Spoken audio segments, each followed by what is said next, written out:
bränd nimega Puma ja need on siis Melo 5.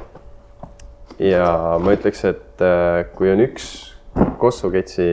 Lepime kokku, et on La Melo. Jah, Melo on ikkagi Carmela. Ja, okei, ma olen nõus.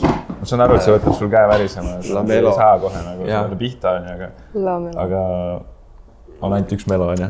Ja on ainult üks Melo, seda küll, aga ma lihtsalt lugesin seda, mis karbi peal kirjas on, nagu te ei pea mulle nagu kõrri hüppama selle pärast kohe. Ma võin ära ka minna siit, te võite ise seda kõike teha. No jah, siis. La Melo 5, crowd surf, väga selline type of Christmasi värv võib öelda isegi. Üks kossu ketsi tootja, kes on julgenud minna all out disainide peale ja värvide peale, mitte nagu tehnoloogia peale võib-olla nii palju, sest siin ei ole mingit õhkpatju või mis iganes patju asju sees, siin on lihtsalt Puma Nitro Foam ja nagu tuusdisain. Cool. Ja vaata, need nagu lähevad kokku. Sa näed, mis siit tuleb. Mitte nagu tädi Pärl. Mitte nagu tädi Pärl. See on nagu... Aga nendes hupiksid või? Ei, mu tädi Pärl on südamevõitis.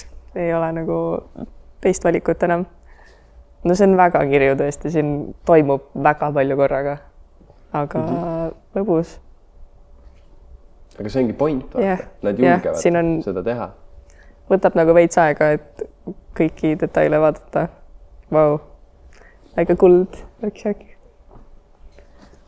Mart, see kets ise loomustab La Melo pooli ka väga hästi. Siuke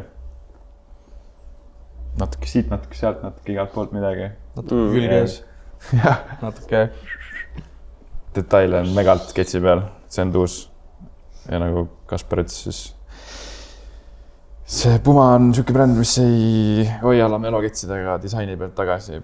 Pigem panustavad disaini peale, mis on äge, aga ei ole ise jalga proovinud, ma kujutan ette, kuidas nendega päriselt mängida on. Nii palju, kui ma olen lugenud või kuulnud, siis maailma kõige mugavam kets ei ole kossu väljakul. Aga ometigi osad kannavad. Võib-olla nende jaoks see pole siis ka oluline.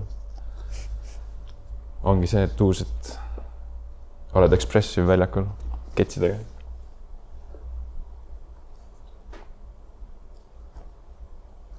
Ole aus, sa ei paneks neid jalga tegelikult kossu väljakul.